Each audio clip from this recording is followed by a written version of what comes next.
하나님의 은혜와 사랑과 평강이 이 시간 충만하기를 주의 이름으로 축복합니다.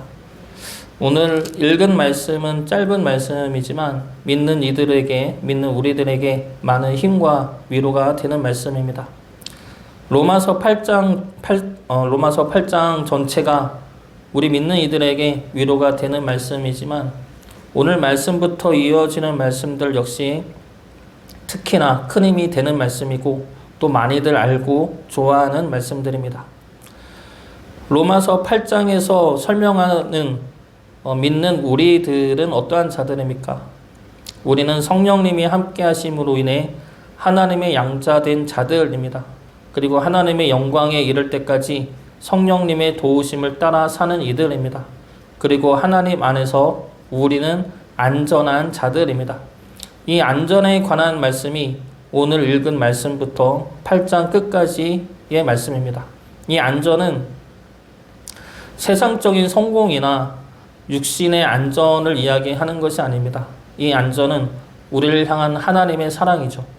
우리를 향하여 주신 구원의 은혜와 그로 인한 영원한 생명과 그에 이르기까지 끊어지지 않는 돌보심과 이끄심입니다.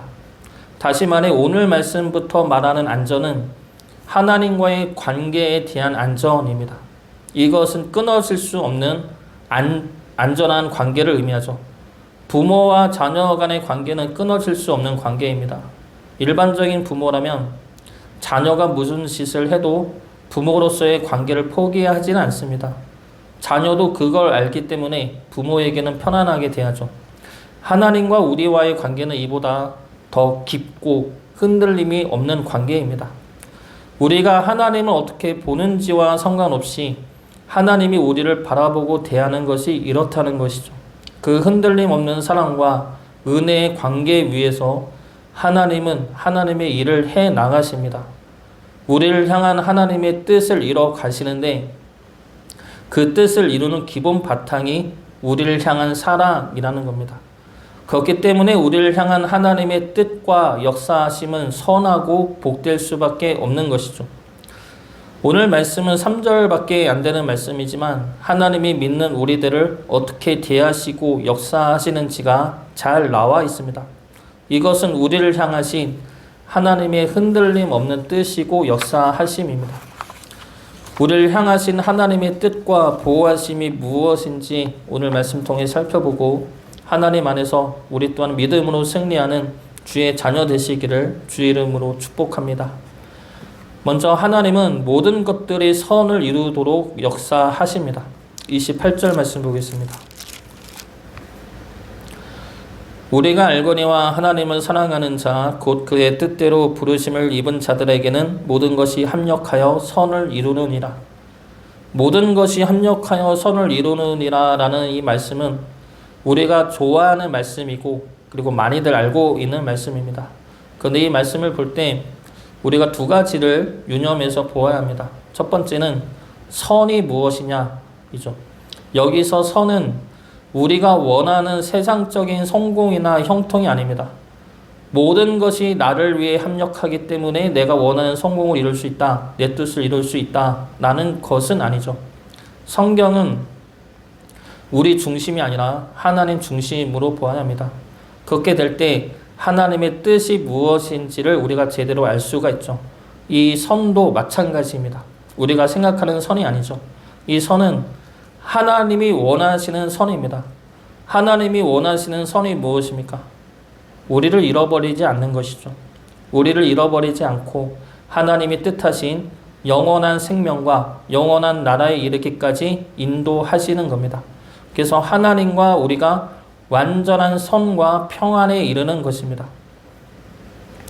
영화를 보면은 해피엔딩으로 끝나는 영화들이 있습니다. 영화 중간에는 시련도 겪고 힘든 일도 겪지만 마지막에는 모두가 행복하게 끝나는 것이 해피엔딩이죠. 하나님은 우리와의 관계가 해피엔딩으로 끝나길 원하십니다. 마지막 날 하나님과 함께 거하는 것이 하나님이 이루고자 하시는 선입니다. 그리고 두 번째로 보아야 할 것이 이 말씀의 주체가 누구냐라는 것이죠. 모든 것이 합력하여 선을 이룬다는 이 말씀에 중점을 두어야 하는 것은 선을 이룬다라는 말씀이 아닙니다. 이건 역시 우리 중심으로 성경을 볼 때 생기는 오해인데, 첫 번째 오해가 방금 이야기했던 선에 대한 잘못된 해석이고, 두 번째 오해가 나에게 주어지는 일로 보는 것입니다. 그래서 이 말씀의 주체를 나로 보는 경우이죠.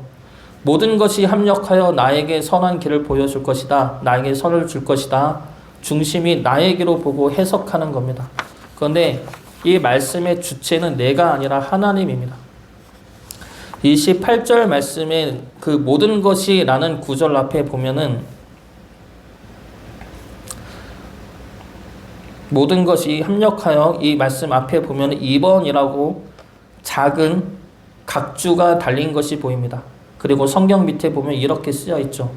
어떤 사본에 하나님이 모든 것을 합하여 선을 이루시느니라. 하나님이 모든 것을 합하여 선을 이루시느니라. 이 말씀이 우리가 28절을 이해하는데 더 정확한 말씀입니다. 주체가 하나님이죠. 나에게 선이 임하는 것이 주체가 아니라 하나님이 모든 것을 합하여 선을 이루게 하신다는 겁니다. 그래서 여기서 모든 것은 말 그대로 모든 것입니다. 이 모든 것에는 우리의 죄도 들어있죠. 우리의 실패도 들어있고 우리의 낭망도 들어있습니다. 우리의 악도 들어있고 우리의 원망과 불평과 반역도 들어있습니다. 당연히 반대로 좋은 것들도 들어있죠. 믿음과 순종과 인내도 들어있습니다. 하나님은 우리의 그 모든 것들 가운데서 우리를 붙잡아 하나님의 선에 이르도록 선하게 역사해 나가신다는 겁니다. 그래서 이 말씀은 우리가 다른 길로 간다 하더라도 우리를 포기하지 않고 선한 길로 끌고 가시는 하나님의 선한 의지와 능력을 강조하는 말씀인 것입니다. 제가 예전에 하나님의 때를 기다리지 못하고 하나님의 뜻을 구하지 않고 내 뜻대로 결정하고 교회를 옮겨 다닌 적이 있었습니다. 근데 그렇게 해서 옮겨 다닐 때마다 더 안 좋고 더 최악인 곳으로만 가게 되었습니다. 이러한 책이 있습니다. 도망친 곳에 절대 천국은 없습니다. 라는 책이 있는데 아직 읽지는 못했지만 이 책 제목처럼 하나님의 뜻을 구하지 않고 내 뜻대로 간 것은 더 최악이고 더 지옥이었습니다. 그래서 그렇게 끝까지 간 끝에 다시 깨닫게 된 것이 나는 하나님을 믿었어야 했구나 였습니다. 나는 하나님의 뜻을 구하고 하나님의 때를 기다려야 했구나. 그것이 나에게 가장 안전한 길이었구나. 그래서 다시 돌아오게 되었지만 그때의 기억은 너무 힘들고 끔찍했었습니다. 그래도 그때를 돌아보면 지금은 감사하죠. 뭐냐면 내가 하도 고집을 피우니까 하나님이 나를 강하고 빠른 방법으로 정신을 차리게 하셨구나. 그때 그곳에 안 갔으면 지금도 여전히 하나님의 뜻보다는 내 뜻대로 행하지 않았을까 싶은 마음에 감사한 겁니다.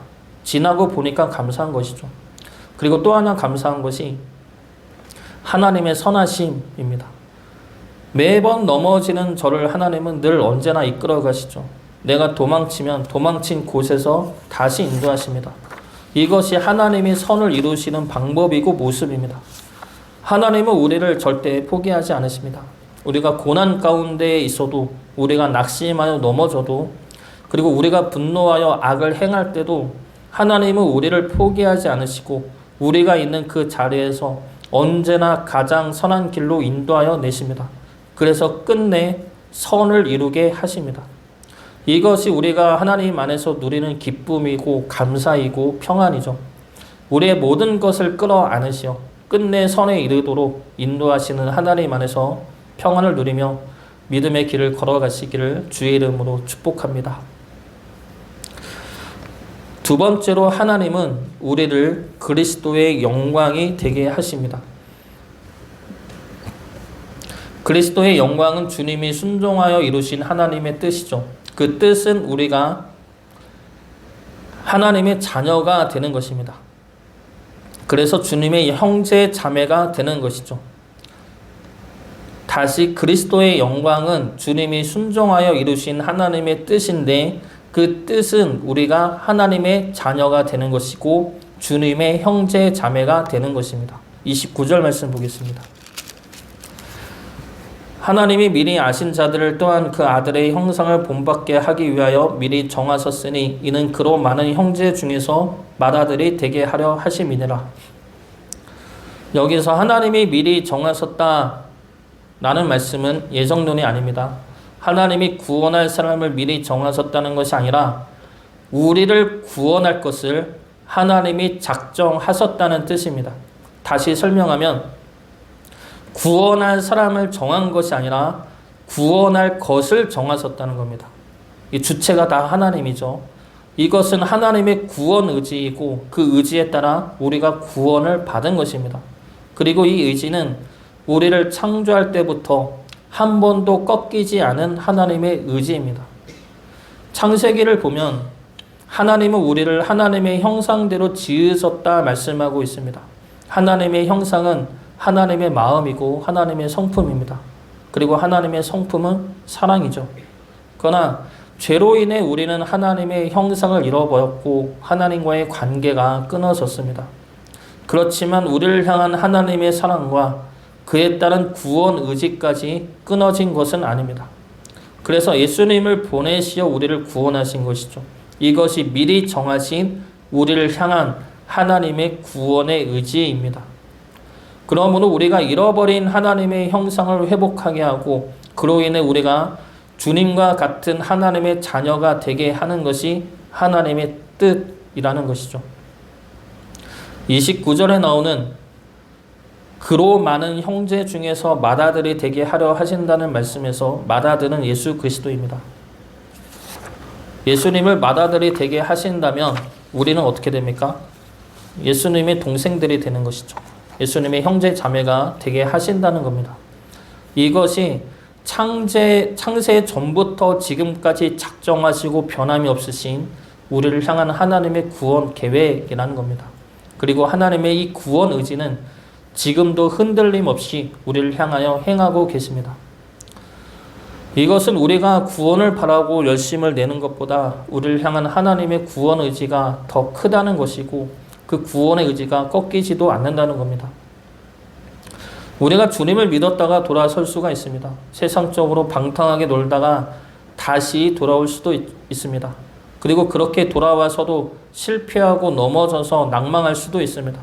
그러면 그때마다 우리는 자책하고 절망하면서 나는 하나님의 자녀가 아닌가 보다. 나는 아직 죄인이어서 하나님이 나를 강하게 붙잡아 두지 않고 그냥 내버려 두시는가 보다 라고 좌절할 수도 있습니다. 그런데 우리 하나님은 그렇게 우리를 내버려 두지 않으십니다. 나는 예수님을 보낸 걸로 내 할 일을 다했으니 믿고 따라오는 것은 너희들이 할 일이다 라고 우리를 내버려 두지 않으시고 우리가 하나님 품에 안길 때까지 계속해서 우리를 구원해 내시고 끌어내 주시고 붙들어 주신다는 겁니다. 우리를 향한 하나님의 뜻, 하나님의 목적인 구원과 자녀 삼으심이 흔들리지 않기 때문이죠. 한번 자녀는 영원한 자녀입니다. 자녀가 20대에 대해서 독립했다고 해서 부모와 자녀 간의 관계가 끊어지겠습니까? 부모는 자녀에게 내가 이만큼 해줬으니 나머지는 네가 알아서 살아라 그러겠습니까? 물론 사회적으로나 경제적으로는 독립을 해야 하지만 부모로서 자녀를 향한 사랑과 염려와 헌신은 끊어지지가 않습니다. 일반적인 부모라면, 정상적인 부모라면 죽을 때까지 내 자식들이고 내가 할 수 있는 한 도움을 주고 붙들어 주려 할 것입니다. 자녀를 향한 부모의 마음이 얼른 키우고 독립시키겠다가 아니라 사랑과 돌봄에 있기 때문이죠. 그래서 끝까지 자녀를 생각하고 할 수 있는 한 도움이 되려 하는 것입니다. 우리를 향한 하나님의 마음도 이와 같은 마음입니다. 우리를 구원하시고자 하는 마음은 절대 흔들림이 없습니다. 우리를 살리시겠다는 의지와 생각은 절대 흔들리지 않죠. 그 흔들림 없는 의지로 우리를 구원하시고 끝내 우리를 하나님의 자녀로 삼으십니다. 그래서 그리스도의 형제 자매로 세우시고 그리스도의 영광이 되게 하십니다. 우리를 향하는 하나님의 그 구원의 마음과 사랑의 마음을 의심하지 마시고 하나님의 역사하심을 믿고 순종할 수 있는 주의 자녀 되시기를 주의 이름으로 축복합니다. 마지막으로 하나님은 우리를 영화롭게 하십니다. 29절과 30절 말씀을 보면 하나님이 우리를 변화시키는 과정이 5단계로 5단계로 나옵니다. 먼저 미리 아시고, 그리고 정하시고, 부르시고, 의롭다 하시고, 영화롭게 하십니다. 여기서 미리 아시고 정하시고를 해석할 때는 예정론으로 해석을 해서는 안 됩니다. 정하시고는 아까도 이야기했듯이 구원할 사람과 구원하지 않을 사람을 정하셨다는 것이 아닙니다. 모든 이들을 구원하시기로 하나님이 정하셨다는 것이죠. 하나님이 작정하셨다는 겁니다. 하나님 스스로 나는 너희들을 구원할 것이다 라고 정하셨다는 겁니다. 미리 아시고도 마찬가지입니다. 누구는 구원받을 것이고 누구는 구원받지 못할 사람이라고 아셨다는 것이 아닙니다. 성경에서 안다는 말씀은 아는 것 이상의 의미를 지닙니다. 하나님이 안다라는 말씀은 특별한 친밀감을 내포하는 사랑의 관계를 의미합니다. 그래서 하나님이 미리 아신다는 것은 내가 너를 먼저 사랑하여 너의 모든 것을 알고 있다는 말씀입니다. 너가 구원받을지 못 받을지를 아는 것이 아니라 내가 이미 너를 사랑하였다는 겁니다. 너의 모든 것을 알고 내가 너를 사랑하였다는 것이죠. 내가 너를 사랑하여 너의 상한 마음과 갈급한 마음을 알고 있다는 뜻입니다. 그래서 내가 이미 너를 사랑하여 너를 지키고 보호하였다는 뜻이죠. 하나님이 이스라엘 백성들을 택하신 것은 그들이 구원받을 백성들이어서가 아니라 하나님이 그들을 사랑하였기 때문입니다. 신명기 7장 7절과 8절 말씀입니다. 여호와께서 너희를 기뻐하시고 너희를 택하심은 너희가 다른 민족보다 수요가 많기 때문이 아니니라. 너희는 오히려 모든 민족 중에 가장 적으니라. 여호와께서 다만 너희를 사랑하심으로 말미암아 또는 너희의 조상들에게 하신 맹세를 지키려 하심으로 말미암아 자기의 권능의 손으로 너희를 인도하여 내시되 너희를 그 종 되었던 집에서 애굽 왕 바로의 손에서 속량하셨나니. 하나님이 이스라엘 백성들을 택하신 것은 그들이 구원받을 백성들이기 때문이 아니라 그들을 사랑하였기 때문입니다. 이것이 하나님이 말씀하신 미리 아신다라는 뜻이죠. 중심은 하나님입니다. 하나님이 미리 아시고 하나님이 정하시고 하나님이 부르시고 하나님이 의롭다 하시고 하나님이 영화롭게 하십니다. 이것을 우리에 비추어 다시 설명을 해보면 하나님이 나를 미리 아시고 사랑하시고 나를 구원하시기로 작정하시어 끊임없이 우리를 부르셔서 죄인된 우리를 의롭다 칭하시고 우리가 영화롭도록 함께 하여 주십니다. 영화로울 때까지 하나님은 우리를 버리지 않는다는 겁니다. 이것은 하나님이 중심이죠. 하나님이 정하신 하나님의 뜻입니다. 그렇기 때문에 하나님의 이러한 역사하심은 절대로 끊어지지가 않습니다. 우리가 무너지고 실패하고 넘어지고 낭망해도 하나님은 우리가 영화롭게 되기까지 우리를 포기하지 않으십니다. 대표적인 사례가 아브라함이고 베드로이죠. 이들은 하나님의 부름을 받았으면서도 주님의 제자로 말씀을 들었으면서도 몇 번이나 넘어졌습니다. 아브라함은 하나님의 땅을 2번이나 떠났었고 자기의 생각대로 이스마엘을 낳았습니다. 베드로는 예수님을 3번이나 부인했고 예수님의 십자가를 막아서 사탄아 물러가라 라는 소리까지 들었습니다. 그런데 그들은 결국 믿음의 조상이 되었고 위대한 사도가 되었습니다. 그 힘이 어디에 있습니까? 그들을 사랑하시고 그들을 구원하시어 영화롭게 하시기로 작정하신 하나님의 뜻에 있는 것입니다. 우리를 향하는 하나님의 뜻도 이와 같습니다. 하나님이 우리를 먼저 사랑하시고 택하시고 부르셨습니다. 하나님은 우리가 영화롭게 되기까지 그 길에 서기까지 우리를 절대 포기하지 않고 버리지도 않으십니다. 하나님은 우리를 영화롭게 만드실 것에 최선과 열심을 다하십니다. 우리를 향한 하나님의 뜻은 구원에 임하게 하시고 선을 이루게 하시고 우리를 영화롭게 하는 것입니다. 우리를 향한 하나님의 이러한 마음과 뜻은 이미 확정이 되었고 변하지 않고 흔들리지도 않습니다. 그래서 우리가 하나님을 생각할 때 그리고 믿음 생활을 할 때 기본적으로 이러한 든든하고 안정된 관계 안에서 믿음 생활을 했으면 좋겠습니다. 우리가 잘못하면 하나님이 날 버리지 않으실까? 우리가 죄를 지으면 하나님이 나를 혼내지 않으실까? 두려움과 불안 속에서 믿음 생활을 하는 것이 아니라 그래도 하나님은 나를 사랑하시고 나를 이끄시어 선을 이루고 결국은 영화롭게 하실 것이다 라는 믿음을 가지시기 바랍니다. 그 믿음으로 기쁘게 즐겁게 하나님과 동행하시기를 바랍니다. 하나님은 늘 우리를 위하십니다. 예레미야 29장 11절 말씀입니다. 여호와의 말씀이니라 너희를 향한 나의 생각을 내가 아나니 평안이요 재앙이 아니라 너희에게 미래와 희망을 주는 것이니라. 우리를 향한 하나님의 선하신 뜻과 능력과 열심을 믿고 순종함으로 하나님이 이끄시는 영화에 이를 수 있기를 주의 이름으로 축복합니다.